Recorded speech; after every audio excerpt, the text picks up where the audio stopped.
Alright, budget magic time. And this week, as we're waiting for Ether Revolt to release for standard, we are doing something we have never, ever in the history of budget magic done before. We are playing Legacy. We're doing budget mono red burn for Legacy, under $100 for a Legacy deck. So let's see how this goes. Mountain and Monastery Swift Spear to start things off. Get in for one. This hand has a lot of burn. Would be nice if we drew one more land, maybe. See what our opponent's up to. Polluted Delta. And passes. Not a land. Well, let's just Lava Spike our opponent. Pumps up Swift Spear. Hits our opponent to 16. Get in with Swift Spear.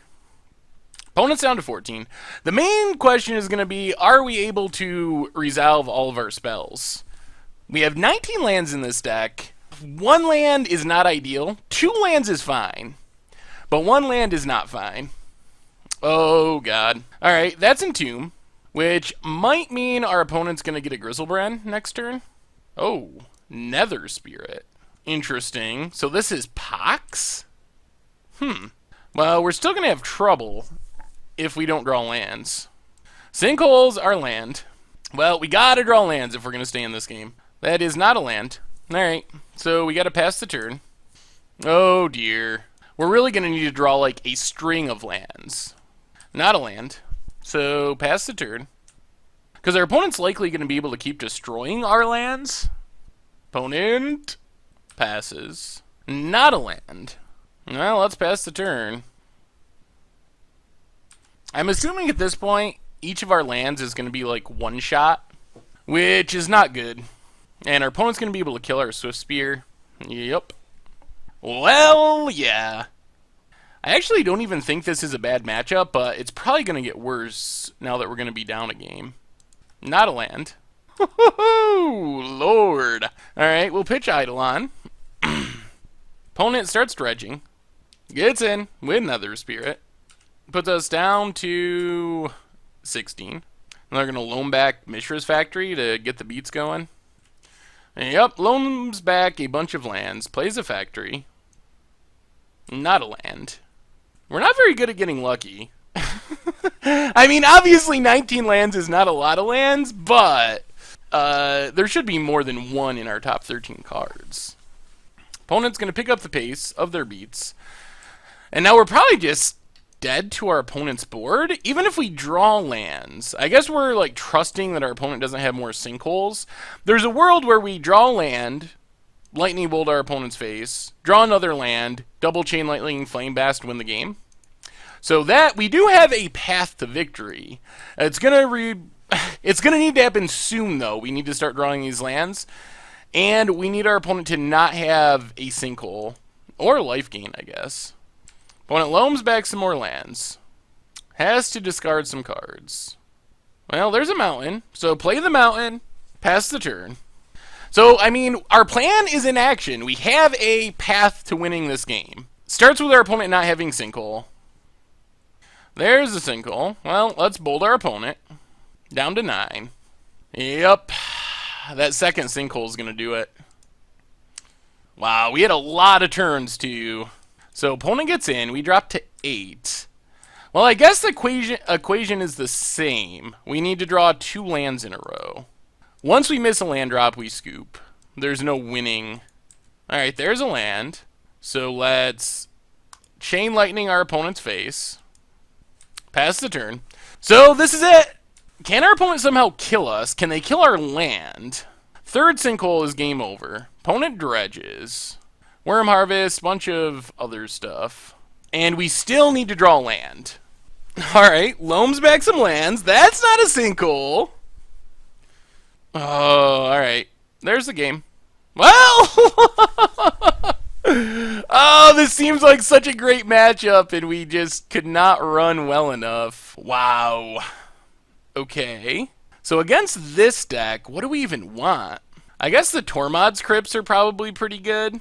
Go down 1 Sulfuric Vortex, which apparently we never will cast because we just don't draw enough lands. Pyrostatic Pillar is also kind of interesting. it makes it painful for our opponent to just continually loam and do all that stuff. I don't know what we go down for Pyrostatic Pillar, though. This feels like it should just be a good matchup. I guess we can go down Sonic Burst, Skull Crack. Yeah, maybe we just go up like one Pyrostatic Pillar and try it like that. Alright, we get to play first. Alright, this hand's actually pretty reasonable. So, Mountain into Swift Spear. And we're just going to cast this Tormod's Crypt, get the Prowess trigger, and get in for 2. And that should stop a lot of our opponent's shenanigans. So opponent's down to 18. Plays an Urborg. And passes. Ooh, there's a Vortex too. Well, play a Mountain.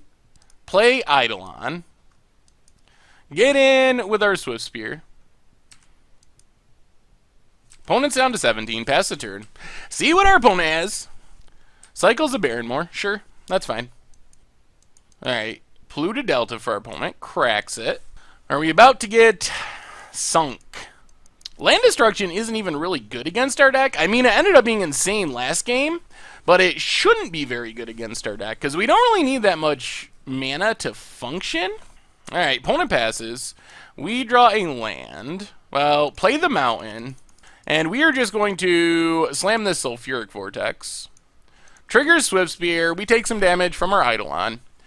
Our opponent probably has to deal with this Sulfuric Vortex, or they're just going to die. Vortex seems very powerful, so they're going to need like an Abrupt Decay or something. So attack with everything. Put our opponent... Alright, Abrupt Decays the Eidolon. Sure, that's fine.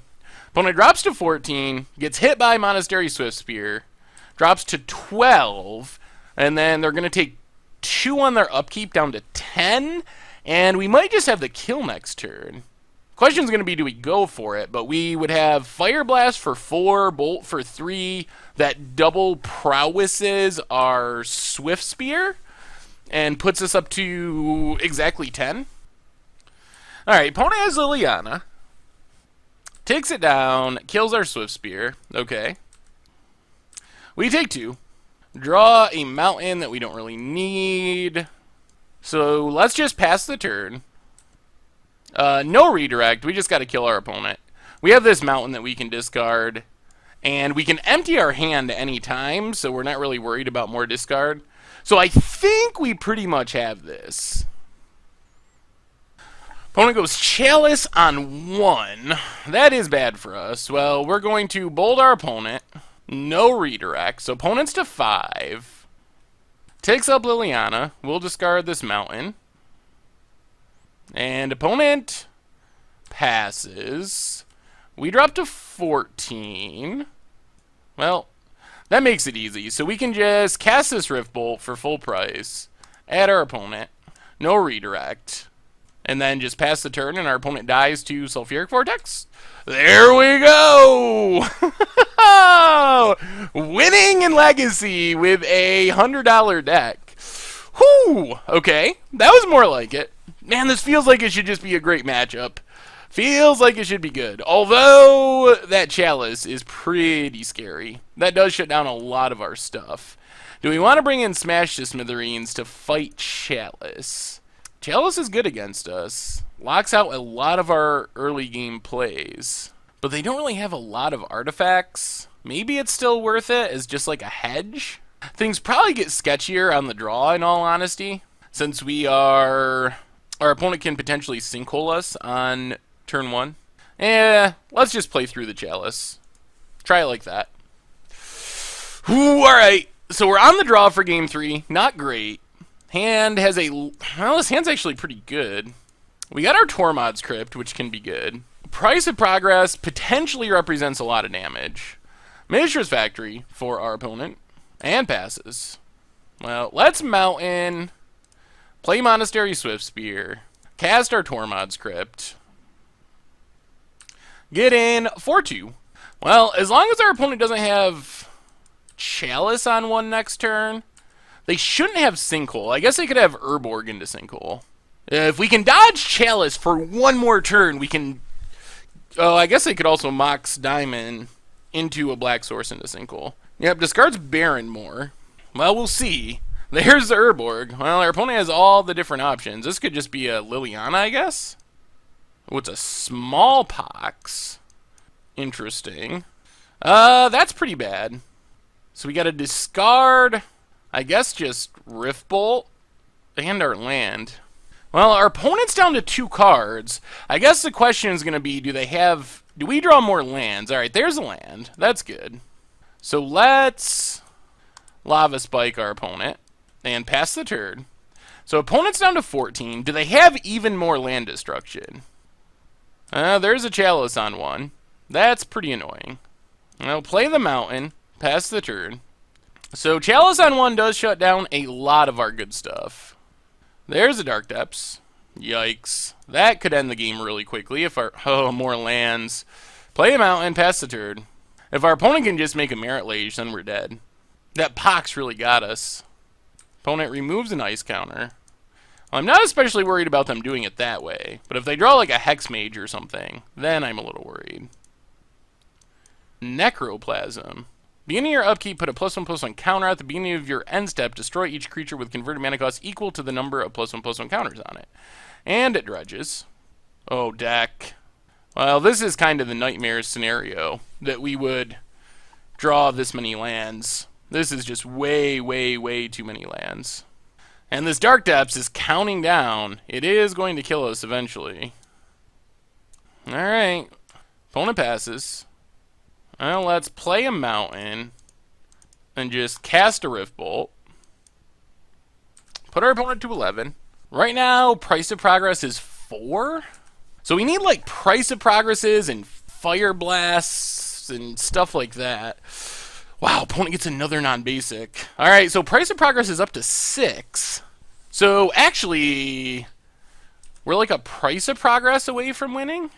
Necroplasm ticks up. Opponent gets in 4-3. We're down to 14. Well, we have live draws that just win us this game. Opponent passes, gets another counter. So the end of next turn, that's going to kill itself. Lightning Bolt is not one of our live draws. So pass the turn. Necroplasm, going to hit us for 4. Maybe we should have brought in Smash to Smithereens. We'd like have the win in hand if we could get rid of that Chalice. Alright, so Necroplasm kills itself. Well, there's a Flame Rift. Actually, does this win us the game? I mean, I guess we go for it, right? While your opponent's tapped out? Or while our opponent doesn't have a Wasteland? Price of Progress, twice the number of... damage equal to twice the number of non-basics. Our opponent has 3. I don't know what they have that ruins this plan. Well, let's pass the turn and see what our opponent does. Alright, this is the time. They're as tapped out as they're going to be. Price of Progress, do we get the win? And we got the GGs! Woo! Our $100 legacy deck, Mono Red Bird, finding a path through victory through the Chalice of the Void. Whoa! Sweet! Well, I guess you can win in Legacy without spending thousands and thousands of dollars, even through a Chalice of the Void.